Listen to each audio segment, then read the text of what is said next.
नमस्कार दोस्तों, सात्विक लियो यूट्यूब चैनल में आप सभी दोस्तों का स्वागत है।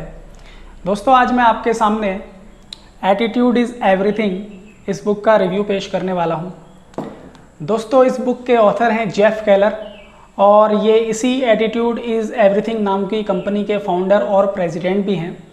ये बुक एक ऐसे बंदे ने लिखी है जिसने अपनी लाइफ में तकरीबन 30 सालों तक नेगेटिव एटीट्यूड को फेस किया और इतने ही सालों तक इस बंदे ने खुद को और अपनी योग्यताओं को अंडर एस्टिमेट किया। और इस बुक को लिखने से पहले इन्होंने लगभग 20 सालों तक रिसर्च की है कि क्यों कुछ लोग लाइफ में सक्सेसफुल होते हैं तो वहीं कुछ लोगों को निराशाजनक परिणाम हाथ लगते हैं।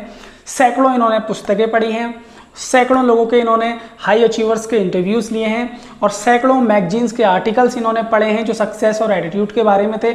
और सबसे इम्पॉर्टेंट बात, इस बुक में बताए गए एक एक आइडिया को इन्होंने अपनी पर्सनल लाइफ में इम्प्लीमेंट किया है।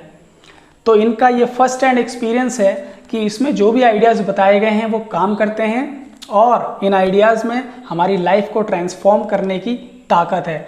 तभी तो इस बुक की टैगलाइन भी है, change your attitude change your life, because author has done it.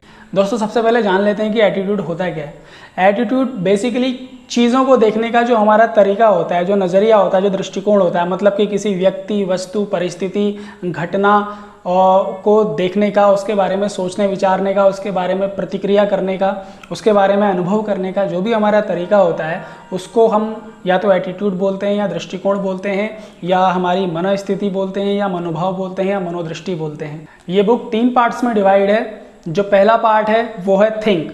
Author कहते हैं कि सक्सेस आपके दिमाग से शुरू होती है।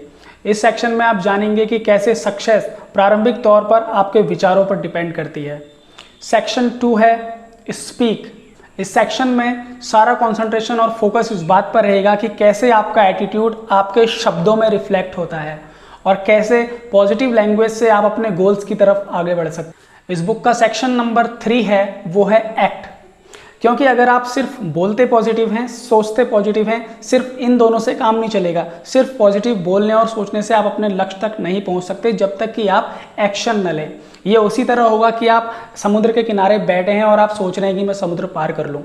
सिर्फ बैठे रहने से आप ये एक्सपेक्ट नहीं कर सकते कि सक्सेस आपका दरवाजा खटखटाएगी। तो इस सेक्शन में आप उन एक्शन स्टेप्स को जानेंगे जिनसे आप अपने सपनों को रियलिटी में बदल सकते हैं। और दोस्तों, इस बुक के स्टार्टिंग में एक इंट्रोडक्शन चैप्टर दिया गया है जिसका कि नाम है the night that changed my life, एक रात जिसने मेरी जिंदगी बदल दी, जिसमें ऑथर ने अपना एक्सपीरियंस शेयर किया है, अपनी पूरी लाइफ का एक्सपीरियंस शेयर करा है। और ये सिर्फ इम्प्रेस करने के लिए नहीं है कि इन्होंने अपनी पूरी लाइफ में क्या किया, लेकिन सिर्फ ये बताने के लिए है कि कैसे अपने एटीट्यूड में चेंज लाकर, कैसे अपने नेगेटिव एटीट्यूड को पॉजिटिव एटीट्यूड में बदलकर इनकी लाइफ बेहतर हो गई, इनकी लाइफ में जो परिवर्तन आया उस बारे में ये है।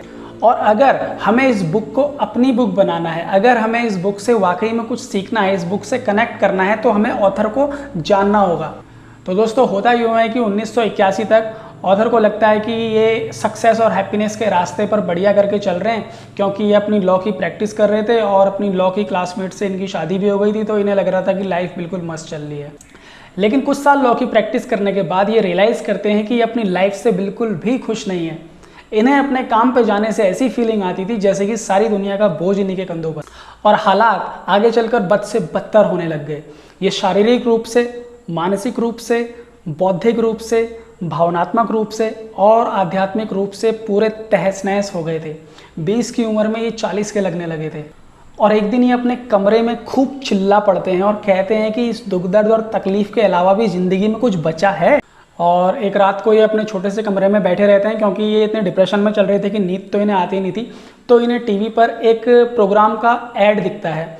वो प्रोग्राम बेसिकली इस बारे में था कि कैसे लाइफ में जो भी हम अचीव करते हैं वो हमारे सबकॉन्शियस बिलीफ पर डिपेंड करता है और कैसे हमारे जो विचार होते हैं हमारी लाइफ की क्वालिटी को निर्धारित करते हैं। और ये कोर्स को ऑर्डर करते हैं और फाइनली कोर्स इनके घर पहुंचता है। फिर ये उस कोर्स को स्टडी करते हैं और उस कोर्स को स्टडी करने के साथ साथ इन्हें मोटिवेशन के बाकी रिसोर्सेज का भी पता चल जाता है, जैसे कि ये फिर कई सेल्फ हेल्प बुक्स पढ़ते हैं, मोटिवेशनल ऑडियो प्रोग्राम सुनते हैं और बाइबल को रेगुलरली पढ़ते हैं, क्योंकि जैसे हमारे लिए भगवत गीता होती है वैसी फॉरेनर्स के लिए बाइबल होती है। और ये सब चीज़ें करते हुए इन्हें ऐसा महसूस हुआ जैसे रेगिस्तान में कई महीनों से भटकते हुए किसी प्यासे को पानी की धारा दिख गई हो। और इस तरह इन्होंने नेगेटिव माइंडसेट से एक पॉजिटिव माइंडसेट, एक पॉजिटिव एटीट्यूड डेवलप करा। और इसके साथ ही इन्होंने महसूस किया कि ये पहले से ज़्यादा एनर्जेटिक महसूस कर रहे हैं, पहले से ज़्यादा इनकी लाइफ बेटर हो गई है। और इसके बाद अगले 4 सालों तक इन्होंने अपनी वकालत की जॉब के साथ साथ अपनी हॉबी को भी टाइम दिया। और इनकी हॉबी थी मोटिवेशनल स्पीकर और मोटिवेशनल राइटर बनने की। और इसके बाद ये मोटिवेशनल सेमिनार्स करने लगे। और इसके बाद इन्होंने महसूस किया कि जब भी वे ऑडियंस के सामने बोलते हैं या कोई मोटिवेशनल ऐसे तैयार करते हैं तो ये काफ़ी जिंदा दिल महसूस करते हैं। इनके अंदर से एक आवाज़ आती है जो कहती है कि बेटा तू यहीं से बिलोंग करता है, तू इसी चीज़ के लिए बना है।